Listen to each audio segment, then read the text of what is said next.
Eddie Levert is 83 years old now. And when you hear that number, it's not just about age, it's about what that number has cost him. A career that spanned over 6 decades, yes, but also a life shaped by pain most people can't imagine. The heartbreak didn't start on stage. It started in a tiny wooden house in Bessemer, Alabama. Born on June 16th, 1942, Eddie came into a world where dreams often didn't survive long, especially for poor black families in the Deep South. His father worked backbreaking hours in a steel mill. His mother cleaned other people's homes until her hands bled. Some nights, the kitchen echoed not with voices, but with silence, because there was no food. But here's where the heartbreak really begins. His mum would give Eddie her half of a single slice of bread, saying she wasn't hungry, even though he knew she was starving. That memory stayed with him forever. They didn't just struggle, they were invisible, one of millions of families who barely scraped by under the weight of Jim Crow, poverty, and forgotten promises. Still, there was one thing they held on to: faith. Eddie's mother whispered to him, "Sing it like you mean it," at their small Baptist church. And he did. Every note wasn't just music, it was survival. The church was where Eddie's voice first came to life. And even as a child, that voice cut through the darkness like a flashlight in a storm. That wasn't just talent, that was pain turned into melody. Then, everything changed in 1948. Eddie's parents joined the Great Migration, leaving Alabama behind and heading to Canton, Ohio. They packed what little they had into a truck that rattled more than it ran. The trip was brutal. They slept at gas stations, prayed the engine would make it just one more mile, and arrived with nothing but hope. But Canton wasn't heaven. It was just a different kind of hard. The winters were freezing. Eddie walked through icy streets in worn-out shoes that let in the cold. His father found factory work. His mother still cleaned houses. The struggle followed them. And yet, something beautiful kept growing inside him. His voice became his weapon against the cold, the hunger, and the silence. Singing in church became his escape and his armor. Every Sunday, his family lit candles and sang, even if they didn't have heat or money. His dad would tell him, "The darker it gets, the brighter we must sound." That belief, that music could be light, never left Eddie. It shaped his soul. By 15, singing wasn't just something he did. It was who he was. He sang with friends in garages, in basements, in corners of the city that smelled like rust and oil. They called themselves the Triumphs, then the Mascots. They used broomsticks as microphones, scribbled lyrics on napkins, and drove to gigs in a rust-red Chevy that coughed smoke the whole way there. But even then, success felt far away. They sang for small crowds and slept in the car with their jackets as blankets. Sometimes there wasn't enough money for food, but there was always enough for gas to get to the next gig. Because for Eddie, the dream was never about fame, it was about survival. He'd already lived through hunger. He wasn't going to let rejection stop him. The boy who once sang for supper was now chasing something bigger, not riches, not applause, just a place where his voice could finally be heard. The rejections came hard and fast. Eddie and his bandmates sent demo tapes to every label they could think of. Most were ignored, some were returned unopened. The few that came back said things like, "too rough," "too southern," or simply, "too black." But instead of letting that break him, Eddie folded those letters up and kept them in his pocket, not as shame, but as fuel. If no one would open their doors, he told his friend Walter Williams, then they'd build their own stage. And in 1961, the first real door opened. King Records in Cincinnati offered the group a small deal. Not enough to make it big, but enough to keep dreaming. They recorded a track called Lonely Drifter, a song about being unseen and unheard. It was their truth put to melody. But when it came out, no one played it. No radio stations, no press, no buzz. The silence was devastating. One by one, the group members started quitting. Bobby left. Bill followed. "We'll come back when times get better," they said. But times didn't. Only 3 members stayed, Eddie, Walter, and William Powell. And with nothing left but each other, they renamed themselves the OJs, in honor of a local DJ who had once believed in them. The name change didn't solve their money problems. They still hustled from bar to bar, singing in smoke-filled rooms for anyone who would listen. Sometimes only to the bartender. But Eddie never held back. Even when performing for 5 people, he sang like it was 50,000. Then came Philadelphia, the city of soul, the city of second chances. In the late 1960s, they caught the attention of producers Kenny Gamble and Leon Huff, and everything changed. In 1972, the O'Jays signed with Philadelphia International Records. That year, Backstabbers exploded onto the airwaves. A year later, Love Train turned into a global anthem, and For the Love of Money became a warning, a celebration, and a statement. 3 in 1. In just 3 years, they sold over 10 million records. Eddie Levert went from sleeping in a car to making $100,000 a night. The world finally heard the voice that had been shaped by hunger, poverty, rejection, and faith. But with success came new problems no one warned them about. Behind the curtain, Eddie was exhausted. Between 1973 and 1980, the O'Jays were performing more than 200 shows a year. That meant constant travel, barely any rest. By the early 1980s, Eddie Levert was a man running on fumes. The success of the O'Jays continued, but so did the toll it took. He was 40 years old, and the years of non-stop touring, writing, and fighting for fair treatment had begun to wear him down. Yet he kept going. He kept singing, because stepping away felt like betrayal. To the fans, to the legacy, and most of all, to the ones who had already given everything and didn't live to see the reward. But behind all the fame, Eddie's family life was unravelling. Back in Ohio, his wife Martha Bird Levert was holding down the home they had built together while he was on the road.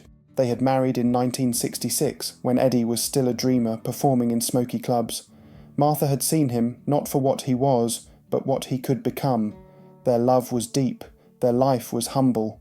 They didn't have much, but they had music, laughter, and their 2 sons, Gerald and Sean. Then came the price of success. By 1972, the O'Jays were global stars. Eddie's calendar was packed with shows, appearances, and studio work, and while the music kept him alive, it pulled him away from home. The calls home got shorter. The visits became rare. When he returned, it was often in the middle of the night, still smelling like stage smoke, while Martha slept alone on the couch. "The road gave me everything," Eddie later said, "but it took me from them." The silence in the house became louder than the applause on stage. They stopped fighting, not because they didn't care, but because they didn't know how to talk anymore. Their last night together wasn't filled with yelling, just quiet and rain tapping on the windows. When Eddie left, it was without drama, just a suitcase and his guitar. The divorce came quietly, no lawyers, no headlines, just a shared understanding that the road had taken more than they had to give. Eddie lost more than a marriage. He lost his family. Gerald and Sean mostly stayed with their mother while Eddie buried himself in music, telling himself that money would fix things. But all they really wanted was time, he admitted later. Still, he loved his sons deeply, especially Gerald, who had started singing before he could even read. Eddie used to lift him onto his shoulders and whisper, "One day, you'll sing louder than me." He had no idea how true that would become. Gerald wasn't just following in his father's footsteps, he was sprinting past them. By the late 1980s and early 1990s, Gerald Levert had become a soul star in his own right. His voice was velvet thunder, raw and smooth all at once. He fronted the R&B group Levert, named after the family, and later became a solo powerhouse. But through all the fame, he never stopped being Pop's boy. He called Eddie nearly every day. They teased each other, laughed, prayed together, and even shared the stage. Their duet, "Baby Hold On To Me," wasn't just a hit. It was a conversation between father and son. Then came November 10th, 2006. Eddie woke up in Las Vegas, sunlight barely creeping through the curtains. The phone rang. It said, "Gerald." He smiled and answered. But it wasn't his son's voice, it was someone else trembling. "Eddie, he's gone." Just 2 words, and Eddie's world shattered. He dropped the phone and something inside him broke. Across town, Martha collapsed to her knees. The news of Gerald's sudden death at age 40 rocked the music world. A fatal mix of prescription and over-the-counter medications, the coroner said. But for Eddie, no label could make sense of it. "You spend your whole life protecting your children," he said, "and one day the world takes them anyway." The funeral was unbearable. Fans wept. The choir hummed "Baby Hold On To Me," but no one sang lead. Eddie stood at the front of the church, trembling. He tried to sing. No sound came out. His voice, once the soul of millions, was gone. Grief doesn't end with a funeral. And Eddie Levert was about to learn that sometimes it doesn't even give you time to catch your breath. Just 2 years after burying Gerald, Eddie's phone rang again, the same ringtone, the same sense of dread.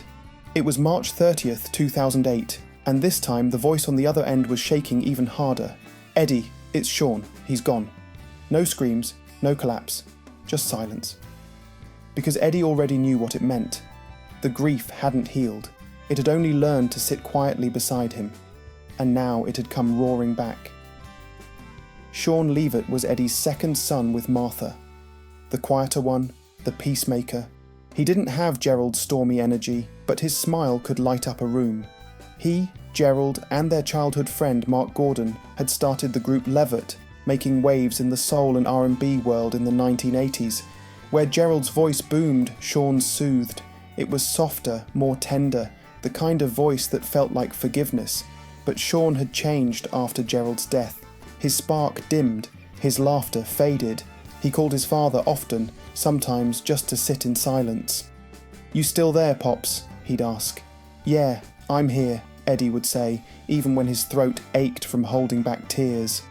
"Just keep singing, son." Sean tried. But the grief was a weight he couldn't shake. Then came the final blow. In early 2008, Sean was sentenced to 22 months in jail over unpaid child support. A mistake, not a crime of malice, but one that placed him in a system that didn't care about his pain. Eddie had planned to visit the next week to talk about rebuilding and starting over, but the visit never came. Sean fell ill in jail. Sarcoidosis, a rare lung disease, along with high blood pressure and withdrawal from prescribed anxiety medication, took him down fast. He was just 39. The news shattered the family. Eddie didn't cry this time. He had no tears left. He walked to the living room, touched the photo of Gerald and whispered, "Make room for your brother." Martha sat alone across town, holding a picture of Sean as a little boy, the same photo she used to tuck in his lunchbox. She didn't scream either. She just rocked back and forth in her chair, whispering, "My boys, my babies." The pain was too deep for words, too cruel to name. Sean's dreams died with him. He had been working on a solo album. Notebooks of unfinished lyrics were still sitting on his piano. One line read, "I'll see you again." He never got the chance to record it.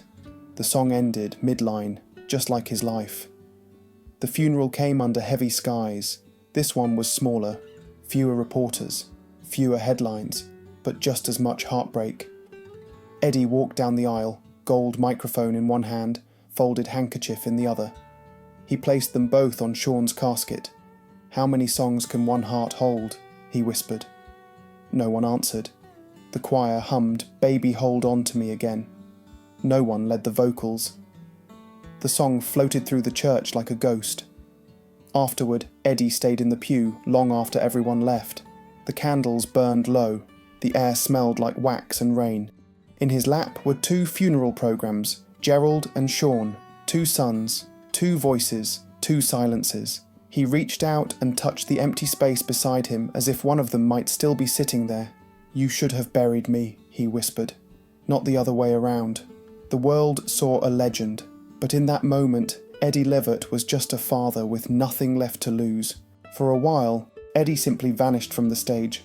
The music that once healed him now hurt too much to touch. His home in Las Vegas went quiet. No rehearsal, no singing. Just long days filled with echoes. The kind that follow you from room to room, whispering names you can't forget. But even as his world had collapsed, Eddie still had one person holding him together, Raquel Capleton. Raquel wasn't new to Eddie's life. They had met years earlier, long after his divorce from Martha, when he wasn't looking for anything except rest. But what he found in Raquel was more than comfort. She didn't come to fix him, she came to walk beside him. Eddie once said, "She reminded me that broken things can still hold light." She was soft-spoken, deeply spiritual and full of patience. Patience he hadn't even known he needed. Together, they had a daughter, Ryan Levert, born in 2002. And in her, Eddie saw the kind of light that makes you believe again, She was curious, kind, and endlessly bright. Her laugh, her energy, her presence, it was like a melody you couldn't help but hum along to. After everything he had lost, Ryan became Eddie's second chance, the one person who could pull him back from the edge. They were inseparable. She called him Daddy, with that teasing tone only daughters can use. "Dad, you're trending again," she'd say. "Guess you're still cool." She became his reason to get up in the morning. When he sat in the studio, she'd sit beside him, doodling hearts on his lyric sheets. When he performed, she'd call before or after every show, always with a joke, always with love. Eddie said, "She reminded me to live." With Ryan, he didn't just feel like a singer, he felt like a father again. But fate wasn't done. Around her late teens, Ryan began to feel tired, deeply tired. The kind of fatigue no nap could fix. Her skin bruised easily, her hands ached. Something was wrong. The tests came back, and the diagnosis was brutal. Lupus, a chronic autoimmune disease that turns the body against itself. She was barely 20. Eddie was crushed. But Ryan fought. She fought with grace, with humour, with unbelievable strength. She shared her journey online, calling herself a lupus fighter. Her final post read, "Still fighting, still grateful, still laughing." Even as her body gave out, her spirit didn't. By December 2024, her health began to crash. Eddie was at her bedside, gospel music playing quietly from her phone. Christmas lights shimmered outside the hospital window. He held her hand and whispered, "We'll beat this, baby." Ryan, always calm, just smiled and whispered back, "I know, Daddy. Don't cry." Her hand trembled once, then rested. She was gone. Eddie buried Ryan beside her brothers. 3 graves, 3 voices, 3 pieces of his soul laid to rest. At the funeral, sunlight poured through stained glass, painting her white casket in violet and gold. The purple lupus ribbon shimmered on top. Her blanket said one word in silver thread, "Fighter." Weeks later, Eddie found a note in her notebook, folded neatly, her handwriting careful and steady. It said, "Keep singing, Daddy. I'll be listening." He never showed it to anyone, but now, before every show, he reads it, every single time. He didn't return to the stage for months. The silence in his home felt different this time, not empty, sacred. Ryan had taught him how to live again, even in pain. He now funds lupus research in her name. He said, "Ryan still helps people. That's who she was." Before every show, he closes his eyes and whispers 3 names, Gerald, Sean, Ryan, and then he walks into the light. Even after all he'd lost, the tragedies weren't over. Eddie hadn't just lost his children. He also lost the brothers who helped him build the OJs from the ground up. One by one, the men he had harmonized with, struggled with, and laughed with began to fade into memory. It started with William Powell. William wasn't just a voice in the group. He was the glue. He had a clean, pure tone, a sharp ear, and the discipline that kept the group grounded. But in the mid-1970s, William began to feel tired. He missed rehearsals. His voice, once steady, began to shake. The diagnosis, colon cancer. He didn't tell them at first. He just kept saying, "Let's finish this album." He didn't want the music to stop. He said the silence would hurt more than the sickness. He passed away in 1977 at just 35. The group was devastated. Eddie remembered walking up to William's casket, laying his hand on the wood and whispering, "We started this together, brother. You kept your promise." That night, the OJs performed without him for the first time. When Eddie tried to sing Love Train, his voice broke. The crowd finished the song for him, but the losses kept coming. Frankie Little Jr., another early member of the group, had disappeared in the early 1980s. No calls, no letters, just gone. They all assumed he had moved on, but something inside Eddie never stopped wondering. Almost 40 years later, in 2021, DNA testing confirmed that human remains found behind an old factory belonged to Frankie. He had been murdered and never found, until now. "He was lost that long," Eddie whispered, "but at least now he's home." The discovery brought no real closure, just a different kind of grief, one that mixed memory with mystery, knowing now that Frankie's story didn't just end, it was erased. Then came Bill Isles, one of the original members from Canton, Ohio.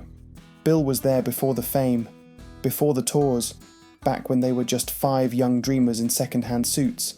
Bill left the group early, long before the world noticed them, but he never stopped rooting for his brothers. He passed away quietly in 2019 at the age of 78. Eddie sat with an old photo of the original 5 and said, "He may have left the stage, but he never left the dream." And finally, Bobby Massey, a co-founder and the last of the original 5 to pass. Bobby was there through every rejection, every van ride, every stage too small to hold their ambition. He left the group just before they hit it big in 1971, but his fingerprints were still on every note they ever sang. Bobby passed away in 2022. Eddie's voice cracked when he said, "We were brothers before fame and brothers after it." Now, Eddie stands mostly alone. Walter Williams Sr. is still with him, the last remaining original OJ still performing. Sammy Strain, who joined the group later, occasionally joins them on stage. And Eric Nolan Grant helps carry the torch forward. But the stage keeps getting emptier. Every reunion photo has more ghosts than faces. Sometimes during soundcheck, Eddie glances to the left side of the stage. That's where Bill used to stand. Then to the right, where Bobby would tap his foot. In the silence before the crowd comes in, Eddie swears he hears their voices. "They never really left," he said once. "Every time we sing Love Train, I feel them." Maybe that's what heaven is, singing the same song, just from another place. Now, at 83, Eddie Levert lives a life that looks peaceful, but echoes with loss. His days are slower, the tours are shorter, the crowds are quieter, but the weight he carries is heavier than ever. Not because he's bitter, but because he remembers. He remembers everything. He splits his time between Las Vegas and Canton, Ohio. His Las Vegas home isn't flashy, but it's comfortable. 4 bedrooms, a piano in the living room, a grill out back, and a quiet garden where he sometimes just sits and thinks. Photos line the walls. Gerald, Sean, Ryan, Martha, Bill, Bobby, William, Frankie. The house isn't full of noise anymore, but it's not empty. It's sacred. Every room holds a song. Every photo is a verse. He still rehearses every morning, still warms up his voice at the piano, still sings with Walter Williams whenever he can. They don't tour for fame anymore. They tour to stay alive. "We sing for the ones who can't," Eddie says. "We sing so the story doesn't end." But even in stillness, he stays busy. He supports lupus foundations in Ryan's name. He donates to heart disease research. He funds scholarships for underprivileged youth. The Levert Foundation has already given away hundreds of thousands of dollars. Ryan helps people, he says. That's who she is. That's who she'll always be. He's working on one last album. It's not meant to top charts or win awards. It's just a final thank you. A collection of tracks he calls his last love letters. Songs he hopes to release posthumously because, in his words, music gave me everything. It gave me family. It gave me grief. It gave me God. Even now the memories come suddenly. He'll be drinking coffee and swear he hears Gerald laugh from the kitchen, or he'll turn his head thinking Ryan just called out, "Dad." Sometimes he dreams of Martha humming hymns while cooking, and for a moment it all feels real. But then the moment fades, and the silence returns. He doesn't call it loneliness. He calls it love that's changed rooms. "They're still here," he says. "Just somewhere else." And every night before he performs, he whispers 3 names: Gerald, Sean, Ryan. Then he steps onto the stage with that same old microphone, the one that's carried 6 decades of joy and loss, and he starts to sing, and the audience sings with him. Not just because of the music, but because of what the music means. Every voice in the crowd is a kind of prayer, a thank you, a way to carry his story forward. Eddie Levert isn't just the last living OJ. He's the heartbeat of something that refused to die, a voice that started in poverty, grew through pain, and endured through tragedy. And even now, as the world grows quiet, that voice still sings. The numbers only tell part of the story. Eddie Levert has sold millions of records. He's earned over $20 million across his career. The OJs released 29 studio albums, scored 10 gold records, and racked up more than a dozen #1 hits. But Eddie doesn't talk much about the awards or the money. When asked about success, he says, "You don't measure it by what you own. You measure it by what you've survived." And Eddie has survived more than most. Poverty, rejection, exploitation, divorce, disease, injustice, and the deepest cut of all, outliving your children. Not once, not twice, but 3 times, and somehow, through all of it, he kept singing. Not because he wanted to be a star, but because music was the only place that still made sense. He's one of the last true kings of soul. Not because of charts or Grammys, but because of what he gave. His voice didn't just entertain, it healed. It told the truth. It carried the prayers of Black America through decades of struggle and change. From the red clay of Alabama to the neon lights of Las Vegas, that voice never lost its purpose. It adapted, it grew, it endured. Today, he lives slower. He plays a little golf in the backyard. He and Raquel sip coffee on the patio in the mornings. Sometimes they cry together. Sometimes they laugh. They talk about Ryan, about Gerald and Sean, about Martha, about all the people who once filled their home with noise and music and love. Raquel saved me, he says. She didn't ask me to stop grieving. She just held my hand while I did it. His heart still breaks, but it beats. And every now and then he'll step onto a quiet stage, close his eyes and whisper, "Let me sing it right, just one more time." The lights come up, the music starts, and the love train rolls on, because Eddie Levert never sang for fame. He sang for survival, for healing, for memory, for love. And now, with every last note, he sings for those who are no longer here, but never really gone. In quiet moments, Eddie Levert sometimes wonders why he's still here, not in a bitter way, but in the aching, thoughtful silence of someone who's seen too many people go. His voice, once young and hungry, is now weathered, full of gravel and grace, and yet, even as the world around him fades, he keeps singing, because the music isn't just for the crowd, it's for the memories, for the ones he loved, for the ones he lost. Every now and then, he revisits the old places, the church in Canton where he first sang with trembling knees, the rust-red houses of his childhood neighbourhood, the field where he and his bandmates once practiced under streetlights, using broomsticks as microphones. He doesn't talk much during those visits. He just stands quietly, remembering the boys who dreamed so loud no one could ignore them. He still keeps the old demo tapes, scratched, warped, some barely play anymore.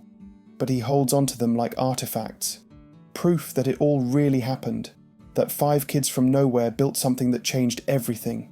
That from the hunger, the cold, the pain, came harmony, real harmony, not just on records but between souls. Sometimes, when no one is around, he plays the piano alone, not the big hits, not Love Train or Backstabbers, just small pieces, songs that never made it to tape, melodies he and Gerald once hummed in passing, fragments of ideas Sean scribbled in a notebook, a chord progression Ryan once said reminded her of rain. Those moments aren't for anyone else, just him and them. Together again in a way only music allows.